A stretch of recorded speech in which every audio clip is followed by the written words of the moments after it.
And now it's time for our second talk.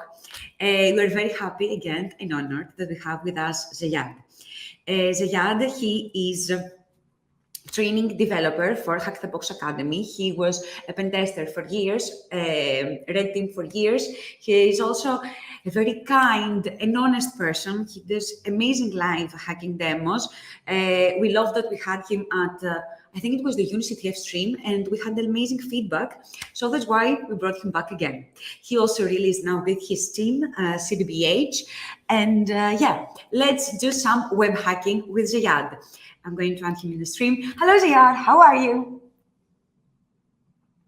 We cannot hear you. You're perfect. Yeah. Hey, Zataria. Hey, everyone. So, how do you feel that you are with us today in the stream? Cyber Apocalypse 2 is coming.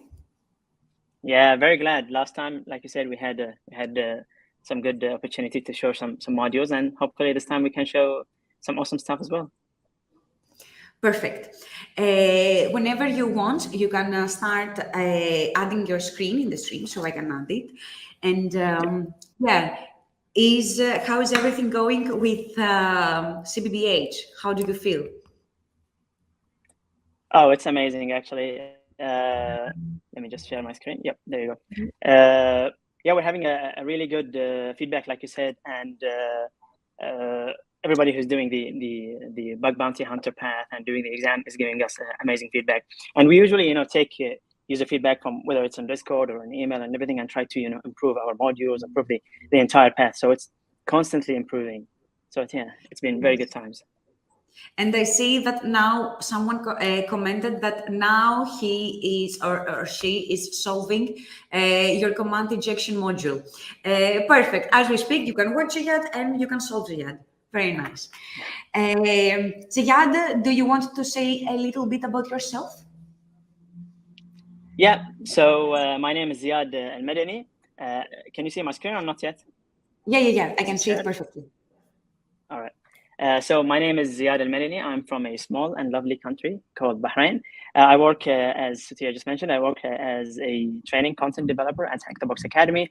And I usually focus on modules about web pen testing, secure coding, white box pen testing, but also sometimes on binary exploitation. So if you see all of these topics, the thing they have in common is development and secure coding, which is something I prefer and like, which is why I also like to do development side projects on the weekends for developing mobile applications, web applications, backend, and so on, which is, I think, something that is really insightful when you have the security mindset and you also work on development projects. You develop this security mindset for secure coding. And I advise everyone who really wants to get into secure coding to try to learn both areas, security and development. So whenever you're ready, we can get into the main topic.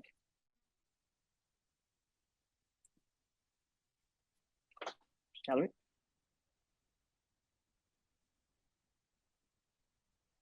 Yes, right. So let's start. So today we'll be talking about web. Oh, we have a little small delay. I was streaming already your presentation, so you can go. Oh, excellent. Fine. So today we're going to be talking about web application privilege escalation. We're going to be doing a demo from the web attacks module, which is part of the bug bounty hunter path. The term privilege escalation is usually associated with operating systems. When we do CTFs, we usually try to get a foothold. We call it gain user, and then we try to escalate our privileges and gain root on Linux or gain admin user on Windows. But the term privilege escalation is not actually unique to operating systems, but it can be found in any application that has user access control. So operating systems, web applications, DBAs, thick clients, any application that has users and those users have privileges and rights, then there's potentiality for privilege escalation vulnerabilities. If we want to understand privilege escalation, we have to understand the difference between authentication and authorization. Authentication is verifying who you are. Let's take Instagram as an example. When you try to log in into your account, it needs to authenticate you. And it does so using stuff like credentials, username and password, OTP, one-time code, and two-factor authentication, and so on, to ensure that you are the owner of this account. So once you are authenticated, then you can start using this account. So this is authentication. There are obviously vulnerabilities and flaws in this area, like authentication bypass and so on. But the area we want to focus on today is authorization. Authorization is verifying your permissions. So like I said, with any application that has user access control, the authorization part is verifying that you have permissions to do whatever action you want to do. Let's take Instagram once again. You want to preview like a private profile, for example. The authorization part is checking, do you follow this account? Do you have access for this account if it's private? If you do, then you are authorized to view their images and profile and so on. If you don't, then you are not authorized to do so. If you are not authorized to do so, but you are able to anyway, then there is an issue of access control, user access control, which is the topic that covers privilege escalation in today's talk. So now, with this distinction clear, we can move into our first demo, which is an IDOR.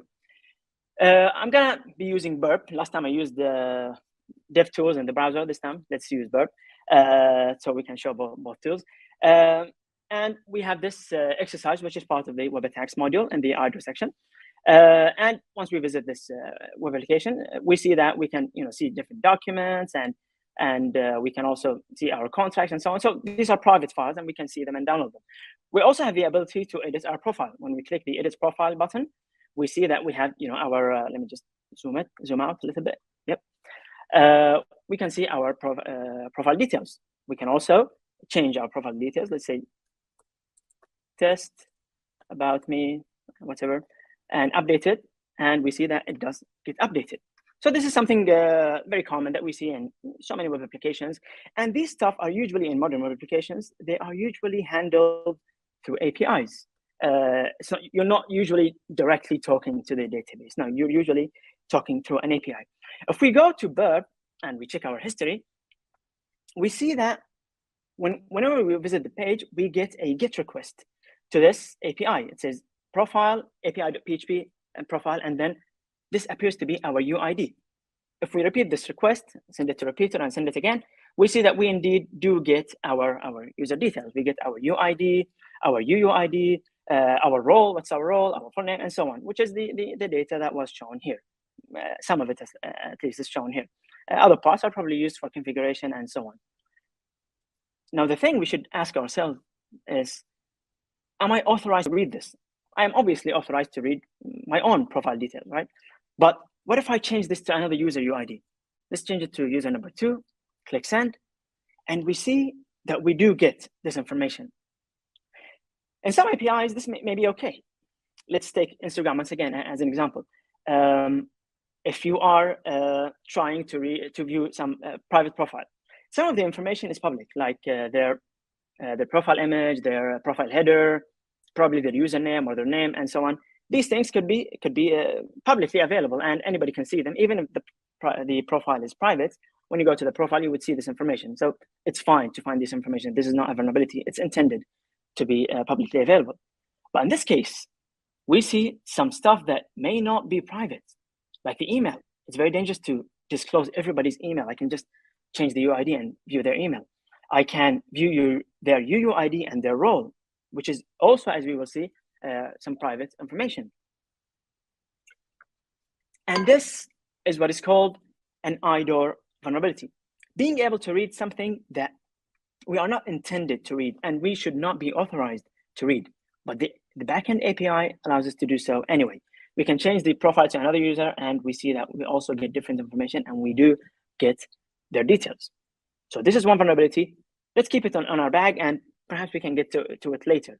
On its own, we can view everybody's email, perhaps send spam, view their private details. This is called information disclosure. So it is quite bad. But let's keep it in the bag and see if we can turn it into something more serious. The second part we want to talk about is, am I authorized to write this? What do we mean by this? When I updated my profile earlier, like I said, let's update it again, and we see that it gets updated. If we go to the proxy again, we see that it sends a put request. A put request with our details. We see it's our UID, UUID, role, and everything that we specified gets sent, and we get one confirmation that this has in fact been updated. To be able to know more about these requests, put, get, post, and so on, we must understand the Crud API. This is mentioned in our very first module in the Bug Bounty Hunter path, which is the web requests module, and we discuss the Crud operation. Basically, it's a create, read, update, and delete API. You are able to do these 4 actions through interacting with the API using different HTTP requests. If you want to get the data, you use the, or read the data, you use the get HTTP request. If you want to create a new user or a new entry in the API, you have to use the post HTTP request. If you want to update our profile, which is what we are doing here, we use the put request. And obviously, if you want to delete something, we use the delete request. So let's try to test the same thing that we just tested, but with the put request, and see whether we are able to update other users' details as we just did. Before we start testing this, let's think of what this can allow us to do if we are able to successfully edit other users' details. The first thing we may want to do is to obviously change our role. We want to become admin. Our role currently says, where is it? It says employee. We obviously want to be admin and escalate our privileges. This is one thing we can do. We can create and delete arbitrary users. Obviously, if this is a real production application and we have this ability and this vulnerability, then we can create any user arbitrarily, and we can delete any user, which is a huge vulnerability. We can also change our UID. Perhaps if none of these work, we can change our UID to an admin UID, let's say UID 0, and we would get their privileges in this way. And finally, we can change another user's details. If none of those work, we can change another user's details, change their like about me section, perhaps put some XSS payloads, and whenever they view their own profile, or anybody views their own profile, this XSS payload may get executed, and we would be able to steal their hashes and so on, which is something we discussed in the cross-site scripting module. So let's try this. First of all, we want to change our role. Now we have this request. We sent it to repeater once again. Let's say we want to change it to admin. Let's see if it works. We hit send, and it says invalid role. Unfortunately, this role does not work. Perhaps you can just fuzz it and try administrator. Let's see. Doesn't work, alas. So this may not be enough. One thing we can do is try a word list with huge list of potential rows, and run an application like FUF or GoBuster or even Burp Intruder until we catch a role. But this will not always work. Sometimes they use a specific word for the roles. All right, let's try the other one. Create and delete arbitrary users. So we said to create a user, let's send this to repeater again, we have to use the post request. Let's just change it to post. And see, now we have post. We obviously don't want to create user number 1 because this is our user and it exists. So let's try to create user number 100. Let's put this one here, and we'll just give it the same details. Send.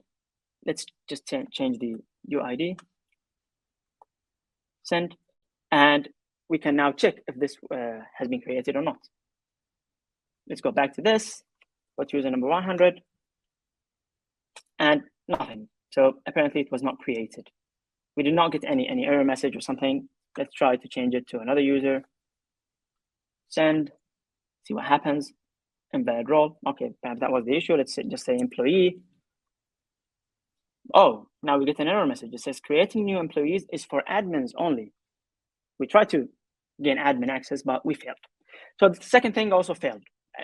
What this is teaching us is sometimes a single vulnerability may not work, but if we, as we will see now, if we have multiple vulnerabilities, we may be able to put them together and chain them together and reach something that we can use. Okay, let's try the third thing, change our UID. Let's guess that. Let's just put this back to employee so it doesn't cause any issues. It says invalid role. Let's change our UID to user number 0. Perhaps user number 0 is usually admin. Usually, of course, not always, but let's just try. Oh, and it says UID mismatch. Okay, apparently it is testing this UID with whatever we put here. So what if we put 0 on both? Obviously, we are no longer changing our own because we are number 1 and now we are changing 0. But this is the last thing that we wanted to try anyway, which is change another user's details. Perhaps this is an admin with UID 0. Let's change their details. Let's change their role from admin to employee, so no one is that. And change, we don't get anything. Did it change or not? Perhaps user number 0 does not exist. Let's try user number 2. And it says UUID mismatch. So we are not able to also change their UID or any other details. Why? Because apparently it is checking this UUID, which is acting as an authentication token against our UID. And if they somehow do not match in their backend database, it will not allow us to. So this UID is acting as a security token. If we don't know it, we will not be able to change other users' details. So we tried 4 different things and none of them worked. This is the basic single vulnerability approach, trying just to change the data without having any other type of vulnerability. However, like I said earlier, we can chain multiple vulnerabilities. So let's try to do that. The other vulnerability that we found was the information disclosure vulnerability. And with that, we can view other users' details. Let's say user number 2. We saw earlier that we can view their details, but most importantly, we can view their UUID. So now we have the UUID of user number 2. Let's try to use this UUID and this request and see if we are able to change their details. Pay attention that their email is now ifranklin, and this is their about information. So what if we send this request now? Now we get 1, which is the confirmation that we got earlier. Let's try to refresh the details. And indeed, we have been able to update their information. Earlier, we got UUID mismatch. But because we have this other vulnerability, which is the ID or information disclosure vulnerability, we were able to find this missing piece, the UUID, and change their details. This is a nice vulnerability, but we have still not escalated our privileges. Well, technically, we are able to do something that we are not authorized to do so. So this is somewhat escalating our privileges, but we are still not an admin user. So let's see what we can do about that. So earlier, when we wanted to create a new user, we needed to be admin. And when we wanted to change our own details, try that once again, change it back to 101, which is our own user. So we obviously can, but when we tried admin, we got invalid role. So what is the missing piece in this case? The missing piece is the role. We need a valid role, a valid admin role, so we can use it. So what we can do is get the information of all users from, let's say, from 1 to 10, and see if any of them has a valid admin role. And if we do find an admin role, then we can use the admin role to update our own role. And if we don't, then perhaps we can try to fuzz for a valid admin. So let's send this to repeater, or to intruder rather, and try to fuzz. Let's clear this default thing and just add it on the UID part. For the payload, let's try, perhaps you can try numbers, sequential, yeah, let's say from 1 to 10, step is 1, so 1, 2, 3, 4, and so on, and now we can start our attack. We can see it going, and if we investigate, if we just take a look at the responses, we can see that we are indeed getting different users. We go through all of them, and user number 10 has the role of staff admin. So we got all users' emails, which is good for like spam and whatnot, but the most important thing that we were missing is an admin role, and now we have it. So we can just copy it and just discard this for now and try to use it. Where is it? Repeater. Yep. Try to use it as our own role. Staff admin, and we get 1. So apparently we have been able to successfully change our role. If we refresh our page, we see that everything works fine. Let's try to get our own details to see if it did actually change on the back end. Where is it? And yes, we have staff admin. So apparently now our role is admin. If we go to our latest cookie, we just visited our page, right?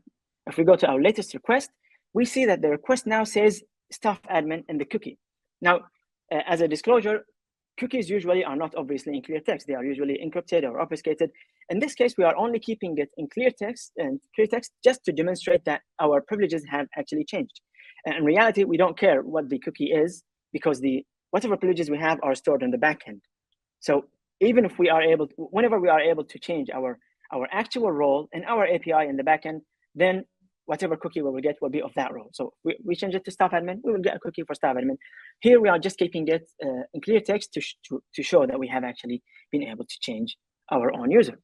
Now, let's try the last thing. We have been able earlier to modify other users' details. So let's try to create a new user, something which we earlier have not been able to do. Let's copy this information, paste it here, change the request type to post, and we have to change this to 50 as well to match the UID. Moment of truth, we get 0. So did we create this user or not? Let's see. And we have successfully created a new user, something that we have not been able to do earlier. Let's try something like 51. Let's just change the UID to whatever. Okay, we are able to change users. So in the backend, we have actually changed our privileges and we have escalated our privileges. If we try it, we see that we have been able to create multiple users. The UID apparently did not become test because it is being automatically generated on the backend. So it can, store it and then compare it to UID as we have seen earlier. So this has been a basic example of how we can escalate our privileges within web applications using API vulnerabilities. We have seen how we can find IDOR vulnerabilities and then use it for information disclosure. Then we have seen how we can use the put and post requests to find other types of vulnerabilities in this API. And then we have been able to chain two vulnerabilities together to be able to find other types of vulnerabilities and escalate our privileges to admin. Now, this is a very basic example, but in reality, this is something that is very common. In some cases, it is even as simple as this, as simple as directly interacting with the API. Very recently, I think this week, Instagram has patched a vulnerability where someone was able to directly interact with their APIs and was able to change the cover photo of any reel, which is a post in Instagram. So imagine you are able to change the cover image of any Instagram photo to whatever you want, even if it's not your own post. So this is a huge vulnerability, but it is the same type that we have talked about today. And they were awarded $50,000 as a bug bounty, which is why we are doing all of that stuff in bug bounty. I hope you can go through the web attacks module to get more information about these types of attacks, and then try the skills assessment, which has a more realistic example, something that is more similar to what you will find in real bug bounty programs. So this has been my talk, and I hope everybody had a good time and learned something useful. And now I turn it back to you, Satoria.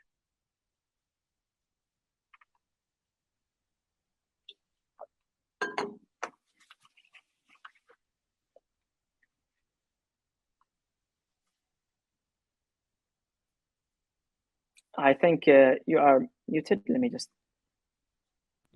Oh my God, yes, I was muted. So, yes, thank you very much for your talk. It was very intuitive, and we have also the same feedback from from the chat. Many people are saying that they loved your talk and it was very intuitive and they really, really liked it. And we have some questions, not only about web, but also CBBH. I'm going to start replying. Let me see, let me pick. Oh, let me mute also Slack. I give the tips, but they don't follow them.